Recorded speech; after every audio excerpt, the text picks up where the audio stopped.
Most YouTube creators are working hard and getting paid almost nothing. And the disturbing part is that the platform is not hiding why. The answer is sitting inside your analytics right now, and almost nobody is reading it correctly. There is a single variable on YouTube that separates a creator earning $200 a month from one earning $20,000 a month. And it has nothing to do with subscriber count, posting frequency, or how good your thumbnail looks. It is time, not your time, the viewer's time. And once you understand exactly how YouTube assigns dollar values to minutes watched, you will never look at your content strategy the same way again. Here is the reality that most people entering YouTube content creation never get told directly. The platform is not a popularity contest, it is a time-based economy. YouTube makes its money by selling advertisements. Advertisers pay YouTube to place their ads in front of viewers. YouTube then shares a percentage of that advertiser revenue with the creator. Simple enough. But what almost nobody explains clearly is that the entire system is built on one currency: watch time, and not all watch time is valued equally. A viewer who watches a 30-second short and a viewer who watches 18 minutes of a structured long-form video are not worth the same thing to the platform, not even close. Yet thousands of creators pour their energy into shorts, chasing the dopamine of high view counts, while their revenue dashboard sits flat.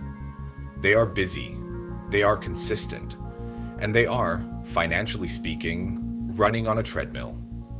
The misunderstanding runs deeper than most creators realize. Watch time is not just a metric YouTube tracks for fun. It is the foundation of the algorithm's recommendation engine, the trigger for mid-roll ad placement, and the signal that determines how broadly YouTube distributes your content to new audiences. Every minute a viewer spends inside your video is a compounding financial event, and the compounding accelerates at a very specific point in the video timeline. That point is 18 minutes. Understanding why requires understanding the mechanics of how YouTube actually pays, not in theory, but in the real mathematical structure that governs every dollar the platform distributes to creators. YouTube's primary revenue model for creators is called the YouTube Partner Program. Inside that program, creators earn money through what is known as CPM and RPM. CPM stands for cost per milla, the amount advertisers pay per 1,000 AD impressions. RPM stands for revenue per milli, the amount the creator actually receives per 1,000 views after YouTube takes its 45% cut. These two numbers vary by niche, by season, by audience location, and critically, by video length. A video under 8 minutes can carry one pre-roll advertisement, the ad that plays before the content begins. A video over 8 minutes unlocks mid-roll ads, advertisements that play during the video itself. This is the first threshold, but it is not the most important one. When a video reaches the 18 to 20 minute range, something structural shifts. YouTube can now place multiple mid-roll ad breaks throughout the content. Instead of one revenue event per viewer, the creator now has 3, 4, or 5 potential revenue events per viewer inside a single watch session. The advertiser dollars are not split thinner across more placements, they stack. Each mid-roll carries its own CPM value. Each completed ad view generates its own revenue line. Run the actual math on this. Assume a creator earns a $4 RPM.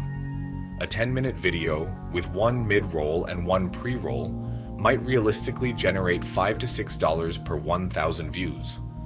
An 18-minute video, structured to retain attention, carrying 4 ad placements, generating consistent mid-roll completions can realistically produce $22 to $28 per 1,000 views. Same niche, same audience, same RPM baseline. The difference is architectural, and it lives inside the length and structure of the content itself. This is not a trick. It is not a loophole. It is the platform operating exactly as designed, rewarding creators who understand that YouTube's business model depends on extended viewing sessions, not viral moments. But here is where it gets more complicated and more interesting, because time alone does not unlock these revenue multiples. A 20-minute video that loses its audience at the 4-minute mark performs worse financially than a 12-minute video that holds 90% of its viewers to the end. The math only works when time is combined with retention, and retention is not a technical skill, it is a psychological one. Human attention does not operate on a flat curve. It spikes at novelty, drops during transition, and stabilizes when a viewer feels a sense of investment in the outcome. Understanding this is not optional for a creator who wants to build real income on YouTube. It is the core competency. The first 30 seconds of any video serve one function. They answer an unconscious question every viewer is asking before they are even aware they are asking it. The question is simple. Is this worth my time? Not, is this interesting? Not, is this well produced? Worth my time. That is the calculation a human brain runs in the opening moments of any content experience, and it runs it fast. If the opening resolves that question clearly by presenting a specific, honest, useful promise, the viewer moves forward. If it does not, they leave. And when they leave early, they do not just take their attention with them. They send a signal to YouTube's algorithm that the content failed to deliver on its implied promise. That signal suppresses distribution. The video reaches fewer people. The revenue declines before it ever had a chance to build. This is why high-retention, long-form content is not just more profitable per view. It is more profitable per video over the entire life of that video. YouTube's algorithm continues recommending content that has demonstrated strong retention signals. A well-structured 18-minute video can generate revenue for months or years after its upload date, steadily accumulating watch time and ad revenue with no additional effort from the creator. The psychology of retention also dictates where you place your attention shifts. The moments inside a video where the narrative raises a new question, introduces a contradiction, or reveals an unexpected layer of complexity. These are not entertainment devices, they are retention mechanics. Every time a viewer's brain registers a new unanswered question, it generates a small amount of what psychologists call curiosity tension, an uncomfortable state that the brain seeks to resolve by continuing to watch.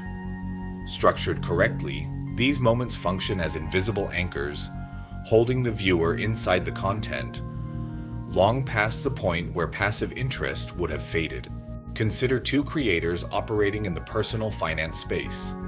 Both start in the same month, both post 3 videos per week. Both have comparable production quality and audience demographics. Call them Marcus and David. Marcus commits to YouTube Shorts and 10-minute videos. His logic is straightforward. Shorts drive discovery. Shorter videos are easier to produce, and consistency at volume will build his channel faster. In month 6, Marcus has 42 videos published and roughly 300,000 total views.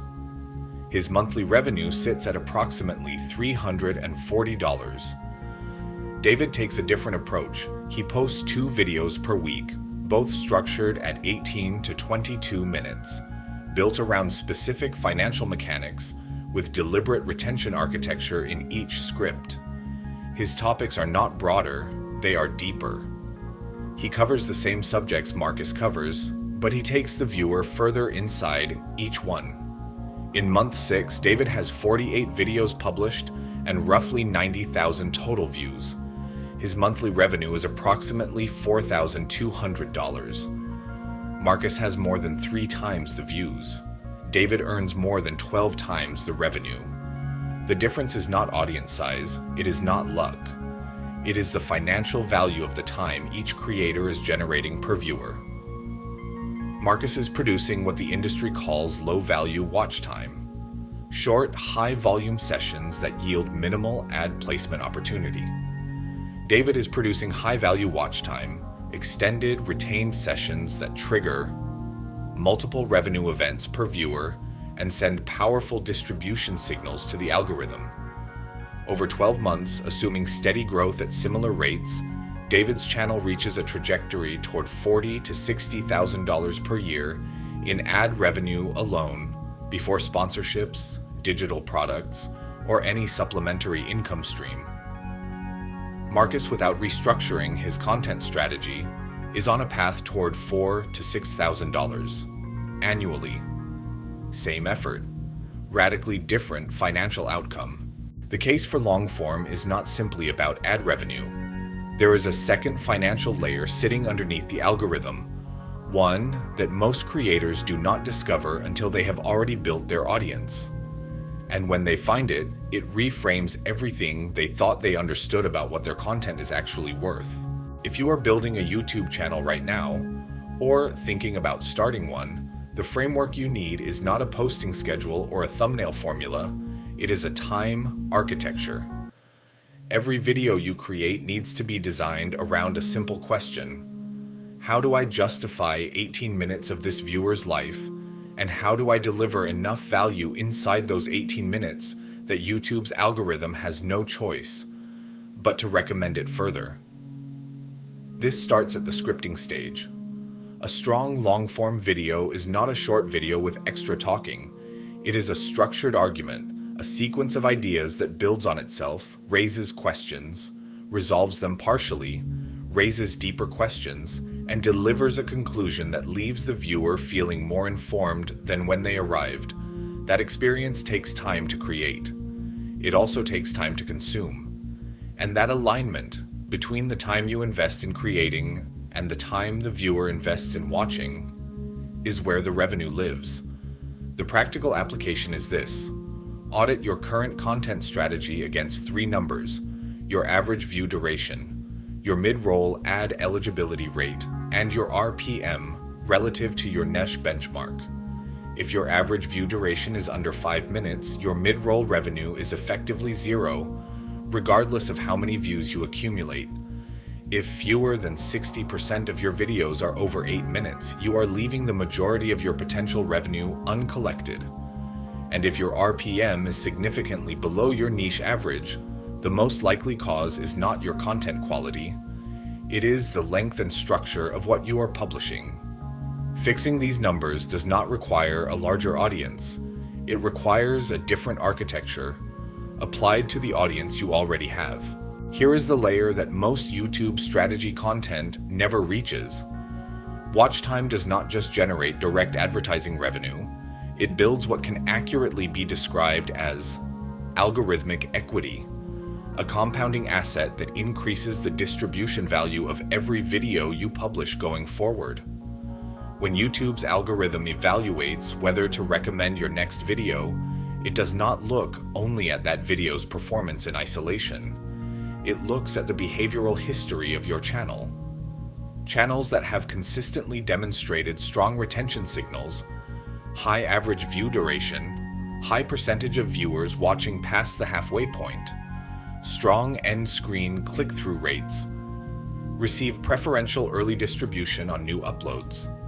The algorithm extends more initial reach to channels it has learned to trust based on past viewer behavior.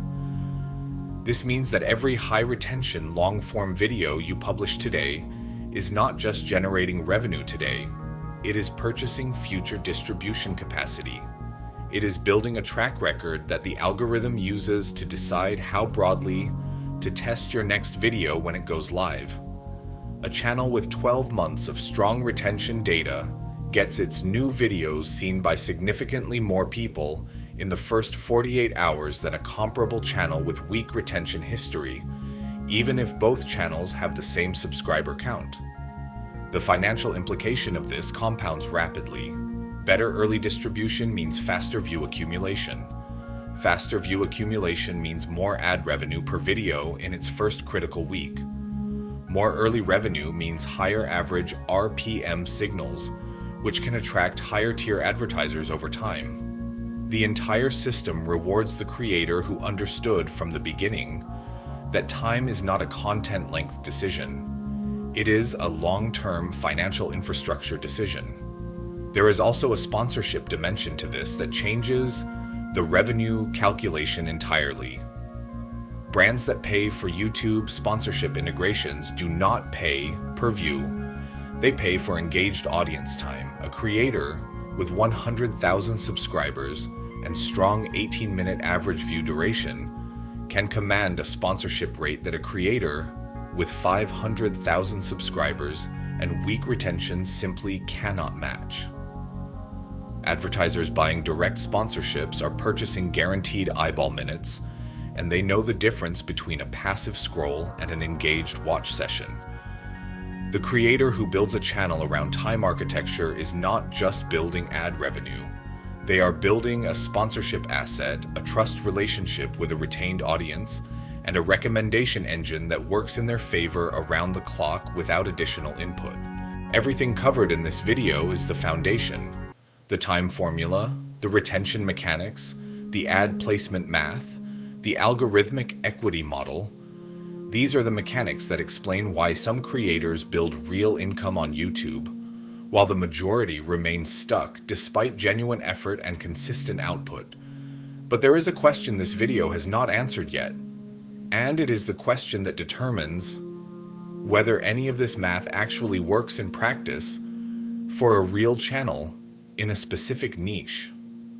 The question is, how do you identify the exact topics that justify 18 minutes of viewer time? Topics that an audience will stay inside long enough for the formula to activate. Because publishing 18-minute videos on topics that do not carry natural depth does not produce high retention. It produces long videos with terrible audience curves and worse revenue than shorter content would have generated. Topic architecture, the science of identifying which subjects compound inside long-form content and which ones collapse, is a separate discipline from everything discussed today. And it is the difference between a creator who understands the formula theoretically and a creator who applies it successfully and builds a channel that generates consistent, scalable income. That is what comes next. Subscribe to Business and Money Secrets. See you tomorrow.